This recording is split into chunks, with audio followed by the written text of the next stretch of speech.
Welcome back to the Financially Simple Podcast. I'm your host, Justin Goodbread, and today we're going to talk about the COVID effect. Now, we're dealing with business owners, and I have this question that I've asked my dear friend and colleague, Mr. David Kent, to come and answer for us, and the question is this: will we ever, and I want to put like ever behind that, right? Will we ever get back to, quote, I'm putting air quotes here, friends, business as normal?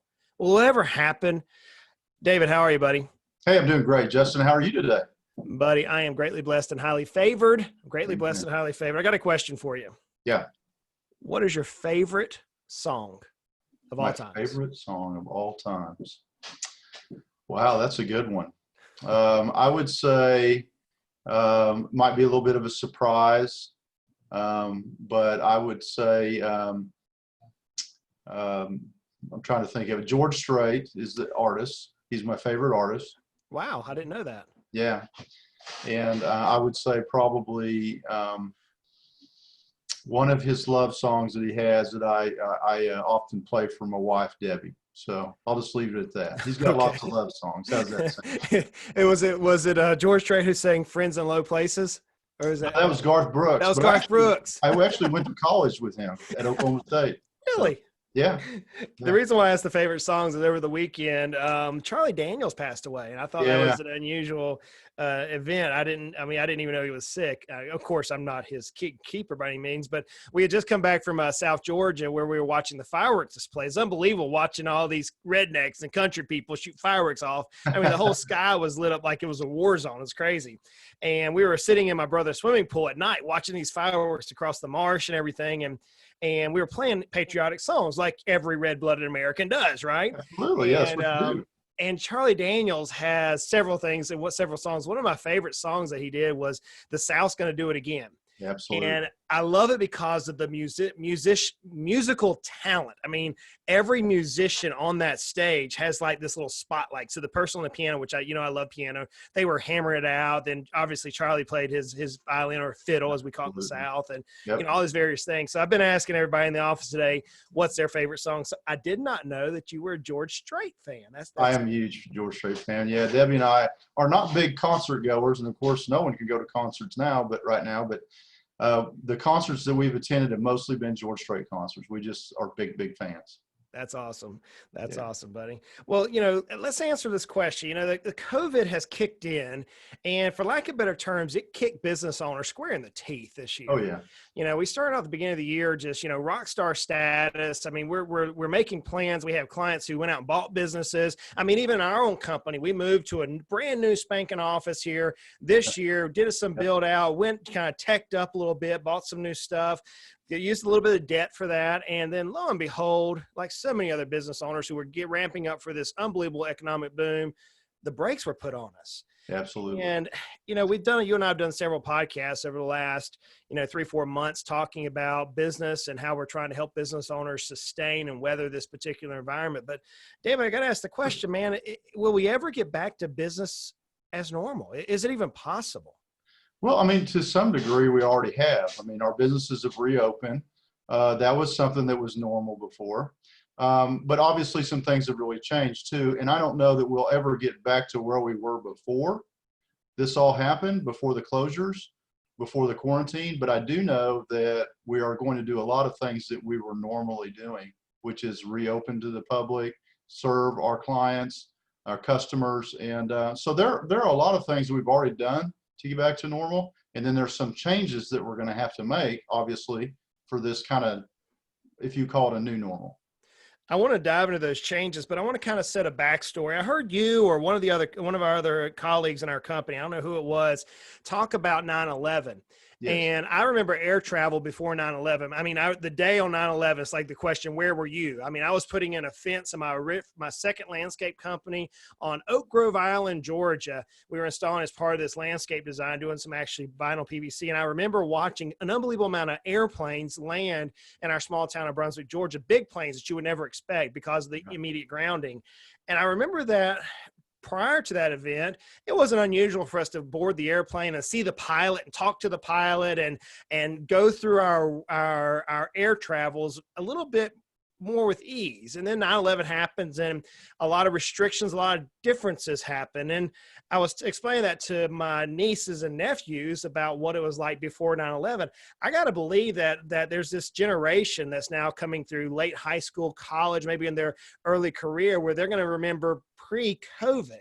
Oh, But now absolutely. as we go into post-COVID, typically we look at things in an eight tier environment within our business advisory. We look at, planning and leadership, sales and marketing, people operations, finance and legal, those 8 areas. And you and I are advising business owners on how they can maximize the value of their business with those 8 areas. That's right. I want to dive into 3 particular areas, which are probably the most affected during this time period. I want to talk about before and after COVID on what we're seeing, what we're hearing. Obviously, you're not a fortune teller, David, but I want to deal with these 3 areas. Let's deal with operations, people, and finance. So Sure. from an operational standpoint, what's changed?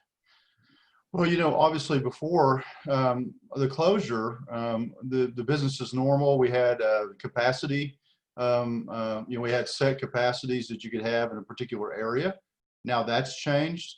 We're meeting current requirements as it relates to that, but there's other things too. And then, there's just this whole feeling in the public. There's some apprehension about being in large public spaces. There's so many things that have changed, from the operational standpoint, serving customers, whether it's restaurants, whether it's, an auto repair shop, whether it's a financial advisory, everybody has had to change as they reopen to whatever the new state guidelines are.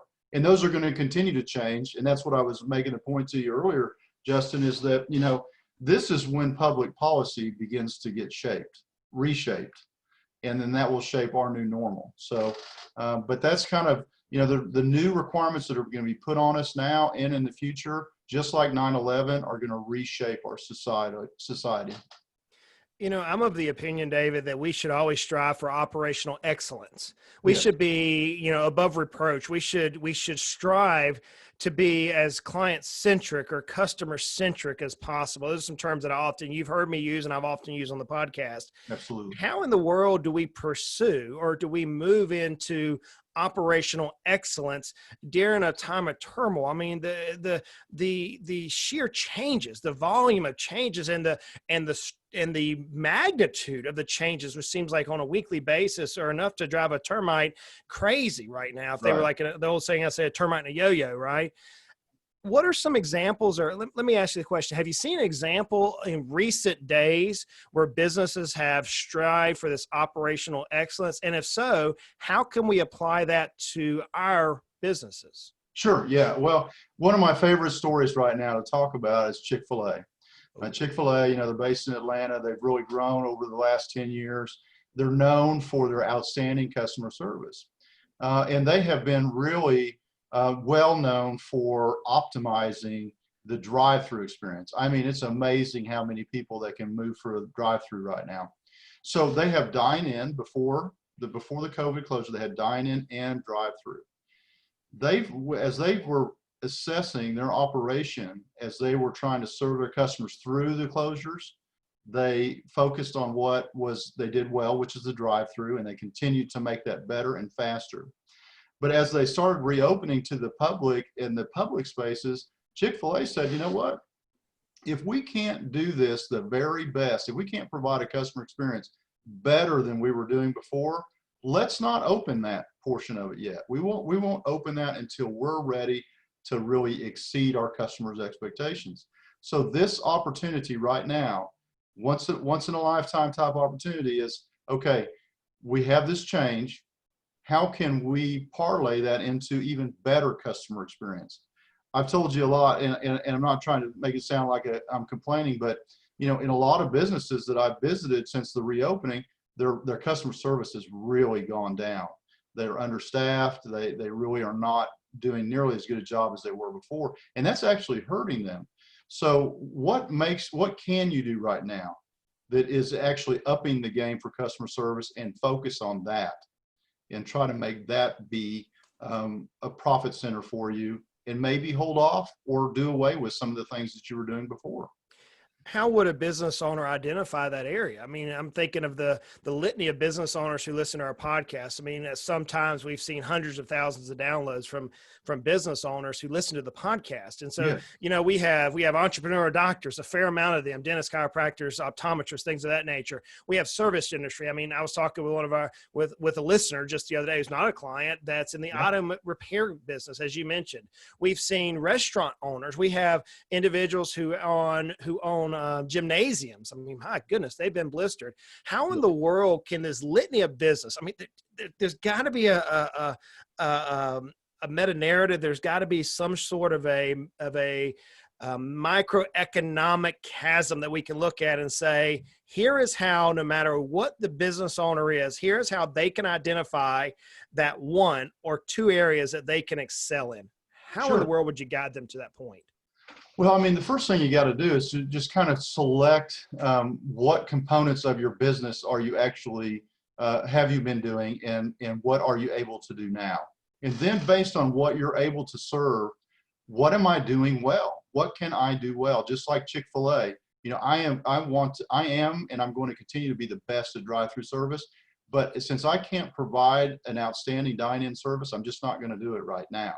That doesn't mean I'm not going to in the future. And you got to communicate that out to your customers or your clients. With some of our doctors, they've actually added a couple of extra days that they're serving their patients, because it takes longer now with all of the PPE to be able to serve their clients. They're actually spending more time with their clients. They kind of slow the pace, but they've had to add some hours and change their hours. And that's true with medicine. That's true with auto repair. That's true with restaurants. And it's true with retail. Some retailers have actually decreased the number of hours that they're open, but they focus on a really good customer experience when they are open. That's the key.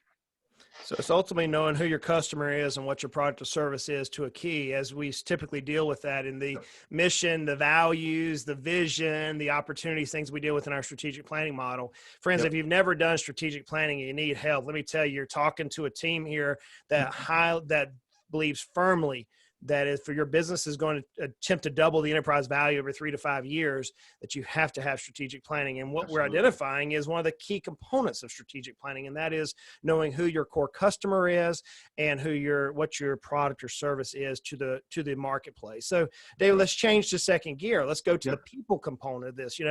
Man, we've watched COVID come in. We saw states within our union which went to one extreme, which, send everybody home, isolate, for the health of the community. And I understand why they did that with the timing they did. On the other hand, we've seen states within our union who basically just business as normal. And we're seeing various mixed signals today as we go into possibly COVID 2.0. We've had the government come in with various laws like the CARES Act, the Families First Act, CARES Act 2.0. I mean, we've seen a lot of things come in play that have affected the way the employer-employee relationship has come about. We've seen changes of sickness, not only those who are sick with COVID, but those who are caregivers of sickness. We've seen unemployment spike to a historic high. I mean, 43 million Americans unemployed. You could probably back out about 4 million of that for self-employed individuals, but a significant, nonetheless, spike of unemployment because of the shutdown of our demand. We've seen employee passions change. I mean, we've even dealt with this in our office where people passions move because of the events from the external COVID situation. Right. Buddy, with all these things happening, and now we're coming back, depending on what state we're in the United States, we may have been in business now. We may have never really closed our doors. We may have been closed and just now trying to open back up. How in the world are we to communicate these changes? Let me ask the question differently. How are we to communicate our expectations of this employer-employee relationship amidst this ever-changing environment? Facts. Let's stick to the facts. This is a very emotional time, obviously, for everyone. And we kind of need to take a step back from the emotion, kind of pull the emotion back a little bit and say, okay, what is actually happening? What has changed? Let's go through that as a team. Let's look at, as we go through our operations, let's look at it together and let's look for the challenges that we have now with all these new requirements, but also what new opportunities do we have, agree on them, right? And then what do we need to do differently with our staffing to be able to accomplish this? Because it has changed. There's no question about it. I remember back when the website was first, when the internet was coming into existence, and we really had to make some big changes in retail and other businesses because of Amazon and some of the other really effective marketers and e-commerce platforms. Same thing here. It's changed. Things have changed. We have got to change the way we do our business. Once we agree on that, then what people do we need in what places? So there may be some people that didn't come back. But before we fill those vacancies, let's make sure that we take a look at the operation and say, okay, what do we actually want to accomplish now? Who do we need to accomplish it? And then let's go out and hire those positions that are vacancies that fit our new operational standard that we're trying to achieve. So that's kind of the first step there. You know, it's often quoted as one of the books that I like to read is Good to Great by Jim Collins. And he often has this analogy that's overly quoted, but it's so simple that it makes sense to all of us business owners. And that is to get the right people on the bus and then get them in the right seats, not the opposite approach. You know, you and I, as we advise clients, we talk about, look, let's make sure that the employees, the team members that are on the bus with us, the proverbial bus of our business, that they have the right values, they have the right ethics, they have the right positions, that they mesh with the overarching theme of the company. Right. So if we make this assumption, Dave, with so many yet still unemployed, you know, I think in the episode 2 times ago, you mentioned that, you know, with so many people unemployed, now may be the time to start retooling the team members. It may be time to say, you know what, this individual's values is not in alignment. Let's start retooling the team members. But as we do that, as we begin looking at this bus scenario to make sure the people are the right people, do we have to have in mind where we're going to plug them in on the bus? I mean, we almost can't get them on the bus then put them in the right seat. So it's almost like now with the volatility and the turbulence that we're going through, we almost have to do it simultaneously, don't we? Yeah, well, I love this analogy. You've got a group of people on a bus and you're going in a particular direction. We had to make a bus stop, and some of those people got off the bus. And so now we have some vacant seats. What we're going to have to do is say, okay, who do we have now? And let's go ahead and make sure that everybody that's on the bus currently still pointed the same direction. And then now that we have everybody there, what seats do they need to change potentially? And then what new seats do we need to fill? And everybody is clear on where we're going ahead. And that's why we have to start with operation. We have to know where the operation's going and what are the needs of the operation before we can start making any decisions about adding new people or changing positions. And once we're clear about that and everybody knows what's expected, that really lowers the anxiety and the fear that the employees have as it relates to their future at the company. Well, I don't want to glaze over what you just said. I think the pearl of wisdom that I heard in there was once everybody knows what is expected. David, I got to tell you, man, so many business owners are flying by the seat of their pants right now, literally because of the situation that they, myself included, let me be honest and transparent here, friends, that we may not fully understand what is expected of ourselves, the business owners, much less our team. It's, guys, I got to be honest with you. So David is coaching me as he does with so many of our clients. And he requested something from me yesterday. When he first requested, I was like, yeah, I could do that. And then as I thought about it last night, dude, I got to tell you, I was a little scared. Guys, David asked me, he said, Justin, I'd like for you to write down what you're doing now. Like, okay, I can do that. And what do you want to do in 6 months? And what do you want to do next year? Where do you want to be? And as he asked that question, I was like, oh, yeah, I got this. I ripped open the shirt. There's my Superman cape, right? And I got home last night, and I felt like crawling in the corner in the fetal position, David, thinking like a little baby going, I don't know what I want. I just want to make it through the day today. Sure. And so as we're dealing with this idea of trying to help people, the team members and the owners, figure out what they want, what advice would you give to me? What advice would you give to the other owners out there who are just flying by the seat of their pants, trying to do the best they can? That's all they have, while simultaneously trying to outline where we actually need our team to be. So my question, David, I hear you, but how do I do it as a business owner? Well, I'm a pretty analytical guy, and I like to stick to the facts. We know now what is required of the operation. We know what people we need to help fill the operation so we can achieve what we're planning to do. One of the things, and I told you this before, Justin, that I've really noticed working with small business owners, these folks started out by themselves. It was either themselves and another person, and they did everything. So their tendency as the business grows, when something like this happens, is to just pile it all back on themselves again and just do it all again, right? And that's a major step back. And so my advice to you and to any small business owner would be is don't let yourself get into a situation where you become a firefighter and you're just going and running from fire to fire, because that's actually reducing the value of your company. That's actually taking a major step back from where you already have reached. Look for the team that you need, work with that team and help them achieve it. And now that's a much better and more valuable and long-lasting change than trying to go back and revert to your comfort zone of fixing everything yourself, because there's really no future in that, to be honest with you. So as we look at operations, we realize the operations, what we're selling in our proverbial businesses, what we're selling and who we're, quote, selling it to is paramount. That's foundational. Then we look at our people, not only the business owner like me and like those who are listening to this, but also the team members as we're trying to position so that we are not firefighters. I'm going to use that term there because I think it's apropos for what I feel like oftentimes. And I know talking with business owners, they feel the same way. But ultimately, David, it comes down to this financial issue. So many business owners survived COVID candidly by using EIDL and PPP monies. Right. And not every business owner was positioned as we were, because we've been building for this event.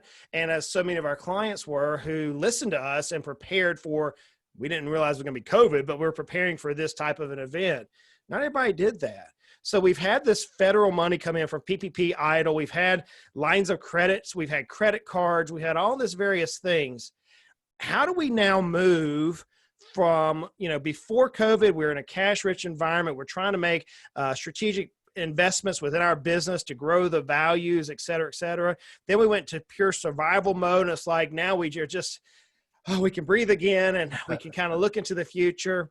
How do we now move our resources for the new normal going forward?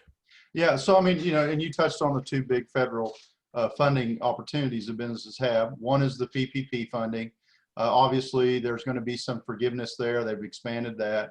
The EIDL loans have been released, and a lot of businesses have been receiving them, about the last 2 or 3 weeks now?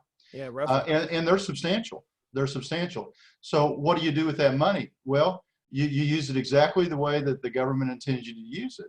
Put it in your operating account as you need it, pay your payroll, pay your rent, pay your utilities, pay all of your business expense. But if the business, and as the business generates its profits, right, you need to save it. This is the time to conserve cash, because again, we really don't know what's going to happen the next 6 months. Now is not the time to start making major changes as it relates to your financial status. You need to really save, conserve, and that, you mentioned our business and the business, our clients' businesses, and that's what we coach. Maintain a reserve always, so that if something like this comes up, you have something to draw from. It's real easy to want to spend that, but right now we need to conserve it so that we are ready for whatever comes next, and who knows what that is. I love to read, and people who know me know I read a lot. I read literally hours a day. I speed read. I can absorb a lot of content, and some reason my mind's able to, I don't know if it's going to get cloudy, but I can usually parcel it out. I was reading as we were driving down to South Georgia. My wife, she calls herself the glorified chauffeur. For those of you who want to level Miss Emily a little bit on social media, she was driving as I was working and reading. And I was reading, David, the sheer number of the blue chip companies, the Russell 1000 companies, these large companies, right? And we could name a handful of them probably from the top of our head, how they were beginning to liquidate their investments in other companies' stock to posture a significant cash portion. They were building up cash reserves. I mean, we're talking major companies right now who are liquidating stocks, their investments in other companies. They made a profit for some period of time now, and now they're bankrolling stocks, bankrolling cash, as to say, rather. You know, small business owners, many times we're not sitting on investments that we can liquidate as fluidly as an equity position or a bond position. Most of the time we're sitting on equipment, or we're sitting on real estate, a very illiquid asset that we often don't want to try to liquidate whenever the values are down. Right. You know, I think you make a good point that I want to revisit one more time and try to come in from just another different angle so we can nail down just really tight. And that is the desire for cash. If big businesses are liquidating heavy positions to create a cash influx or a cash position, then how would you go about telling business owners today, small business owners, talking about businesses that produce less than $50 to $70 million a year in revenue? You're like, Justin, that's not me. I produce 200,000. Great. You're all the more reason why I want you to listen to what David's going to advise here. David, how would you recommend to business owners to start building cash positions now? Let's just leave it at that. Yeah. Well, so again, use the federal funding for the intended purpose, fund your operation with it, take the profits from the business, start building your cash reserve. Your cash reserve, in my opinion, should be about 6 months of your total operational expense. And I know that's a lot of cash, but at the same time, think about it. If you had 6 months of cash reserved, liquid assets that you could have tapped into in February, March, April, May, how much different your situation may have been. A lot of our businesses were in that position. They were able to retain their employees, keep them from going on unemployment. So there's so many benefits, and it's hard to do because you want to make those other investments in the business, but you've got to do it. It's almost like we do on the personal side, right? Yeah, absolutely. So the big takeaway today, David, is this. I think when we talk about the position of operations, knowing throughput, knowing how to keep our business clients served efficiently at the what we call operational excellence. We talk about our team members and how important it is to make sure the right people on the bus, put them in the same direction and focus on that. We talk about finances, but what's the big takeaway today? What's the application that we need to have if we're going to condense that down to one point? Well, I mean, I think that the big thing to remember is that it has changed. Things have changed, but there are going to be a lot more things that are back to normal than not, right? We just have to adapt to the change, just what we've always done. We have to make changes in our operation to meet the new guidelines today and going forward. We need to make sure that we have the right people. We need to make sure that we have the financials to be able to support change. We want to invest in the company, but we want to conserve cash. Now is the time to be conservative in some of your cash position, certainly. And we're taking that. If Russell 1000 companies are beginning to conserve cash, then that's a pretty good indication that that's a good basic business measure that needs to be taken. And I know all of our successful small business owners keep a cash reserve, and that's exactly why. You know, friends, what you're hearing is an advisor or a pair of advisors here that work with business owners nationally on a daily basis. We are business owners ourselves. We are in the trenches with you. And you may say, well, this all sounds nice and easy and apropos and almost like a fairy tale. It doesn't have to be. This is the type of work that Heritage Business Advisors and Heritage Investors does with our business clients nationally. David, you and I, we meet with clients daily, showing them how to guide their businesses through these turbulent times. You know, guys, I got to tell you, some of the best athletes have coaches. I would say that let's say it differently. All the best athletes have coaches, and probably many coaches. The best business owners have coaches. We small business owners, we're entrepreneurs. I mean, we're the guys who will charge hell with a water pistol, as I like to say. We need coaches. We need people that can help us as a sounding board during these times. if you need help during that, reach out to David, reach out to myself. You can go through Financially Simple. You're welcome to visit Heritage Investors, either one of those websites, but or Heritage Business Advisors. We have a portal out there, but Financially Simple is a good hub. Maybe you want to reach out and have a question for David. I know he answers questions for business owners nationally on a daily basis. Reach out and we'll be more than happy to do that. You can go to financiallysimple.com/ask Justin. And that comes to all of our colleagues here in the organization, and they can reach back out and help you with your particular situation. Look, friends, I realize life has changed. I know. I've not lived too long on this earth relative to some others, but I've lived long enough in the business world over 25 years now to know that if we're going to change the future, we must disrupt the present. I know that. And our present has been disrupted, and thus our future will change. How we attack that change is solely dependent on what we do today. It's been famously said that where we'll be 5 years from now is determined by the books we read and the people we associate ourselves with today. My challenge to you as a business owner is don't go at this thing alone. Don't. Get a team of advisors around you, business owners who have weathered the storms, who look at not just their own business. It's okay to have a colleague out there who's a business owner and bounce ideas off of, but you need a group of people who consult with hundreds of business owners per year that can bring that mass type of influence into your small business, into your business. And if that's you, you find yourself, reach out to us. Reach out to us through Ask Justin. David, man, I got to tell you, I'm still kind of stunned at George Strait. I got to tell you, I'm still a little stunned that George Strait's your guy. I didn't realize that you guys were big into country. I pictured you as like a 70s, late 70s rock or maybe early 80s rock guy. I like that too. I like that too. Yeah. Yeah. It just, we grew up in Oklahoma, my wife and I, and George Strait's from, the San Antonio area. And we, as when we were in our school years, our high school and college years, that's when George Strait was starting out. And in that area of the country, he was really big, and we just fell in love with his music and have always been huge fans. So. Well, he's a talented musician. He is. So I'm going to surprise Dave with a question next time. You guys stay tuned. Until then, look, I realize life is hard. I get it. Life is frustrating, but life is good. We're not going to cause money to be frustrating to us, and money doesn't have to be hard. It doesn't have to be. Our businesses don't have to be laborious in nature. Let's continue to make our lives at least financially simple. Hey, y'all go out and make it a great day. Till next time, David and I, we'll see you then. Take care. Thank you.